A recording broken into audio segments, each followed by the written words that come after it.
Now, John Kearns, the father of Max, had the business right across the street, but he had this very lovely Victorian house. It used to be very lovely, let's put it that way. And it's somewhat being restored, but not to the perfection. He had wrought iron above a widow watch up there with wrought iron cages on it. There's still a little wrought iron left there, but this was highly decorated and a beautiful building. We have pictures of it, which we'll have on display. And he had a copper cistern on the roof. There's a flat roof, and he had a cistern of rainwater in there, and therefore he had the first running water in Beavertown through a process of gravity. Pipes came down to the second, third floor, and even into the basement. And he had a toilet, an indoor toilet, because he had access to flush it, had to build a separate little cesspool. But he was kind of a hustler, and so that was the first building with running water in Beavertown. And I think maybe we'll just move on. And the current motor car plant, pretty much the same. But in 1974, they offered it to the Beavertown Historical Society. PEG did. This was Max Kearns. And we had no resources whatever to deal with it. So it was given to the fire company. And they decided that the best thing to do was to tear down the building and sell the lot, which is precisely what they did. But prior to its being torn down, I went in with an 8mm camera and filmed. On the first floor, they assembled the cars by using a very sophisticated technique, an assembly line technique.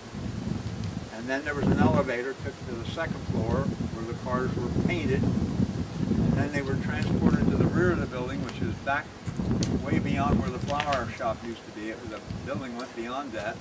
And they would bring it down to a place where they take the wheels off and strap them on top and package this thing in sort of a box and transport it over to the railroad station. And most sales were sold outside of the area. And by taking the wheels off and making it kind of a box, whereupon it was reassembled, was the way they dealt with it. It was quite a successful business, and I've got to share a little bit more.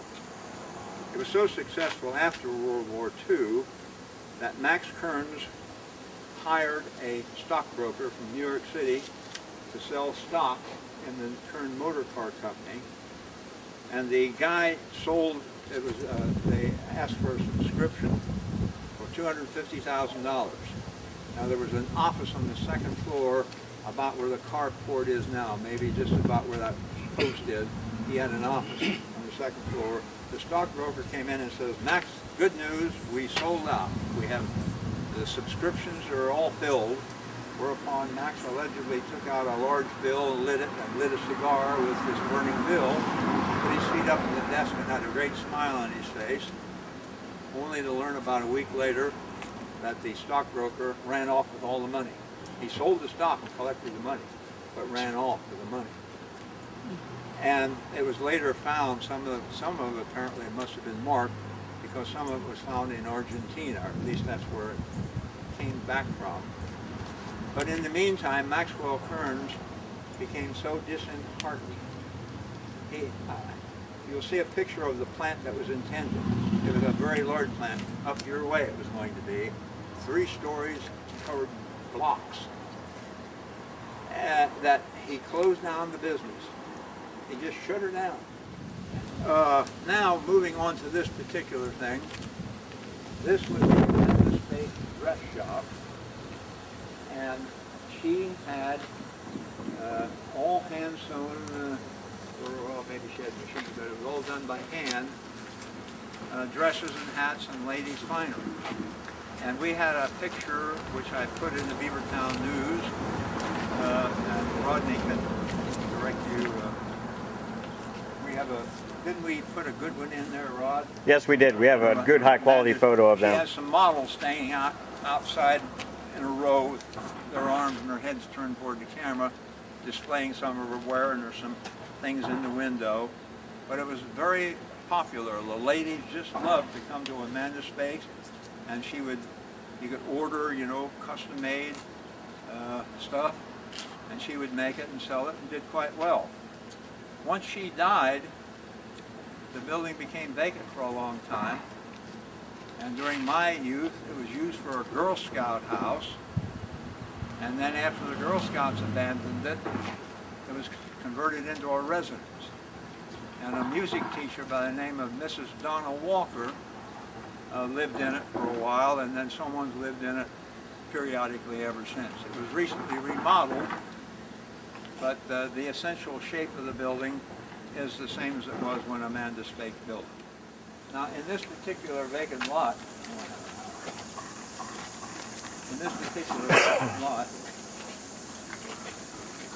was the famous Beavertown Opera House. And the lot went over to very nearly a foot or two inside of the asphalt there. The lot began about right here, and it went over there. It was a regular standard city-sized lot.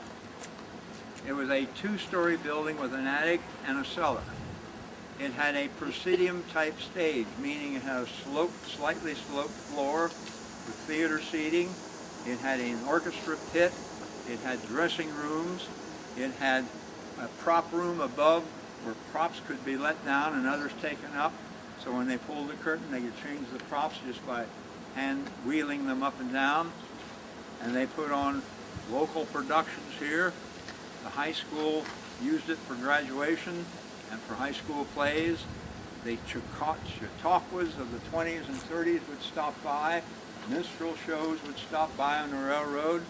In fact, it's alleged that Jerome Kern stopped in one time and tried out one of his operettas briefly here because they were tired and they wanted to have a break from the railroad ride, and they went to the Central Hotel and someone said of this, and then he came up alleged, well, he came back, I guess. But the basement, they had a kitchen, and they would have fundraisers here. And on the second floor room, especially to the left side, was used by the International Order of Red Men, the International it was mac and cheese.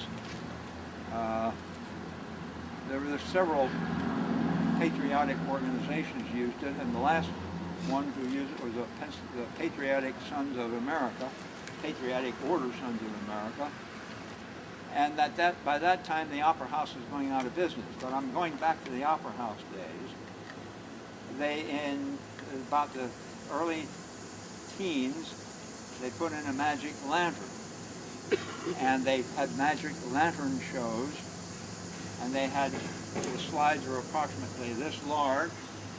And those people in town who had businesses would have handmade slides drawn in color to advertise their business in between the professional slides.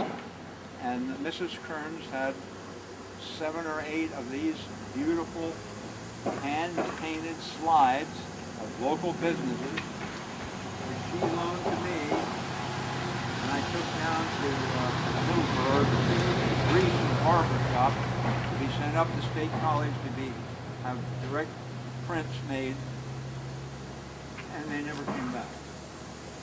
They disappeared. And that was a world supply.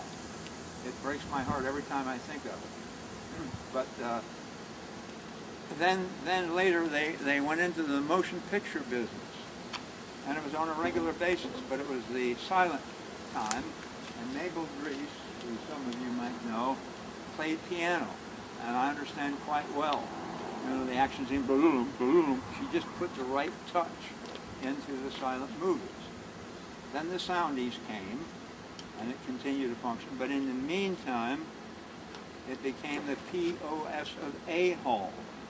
When Doc sold his interest out, the others eventually sold their interest out. And by this time, the Patriotic Order, Sons of America, became a very strong secret organization. There were a lot of secret organizations following the Civil War, but this is one of the big ones nationwide.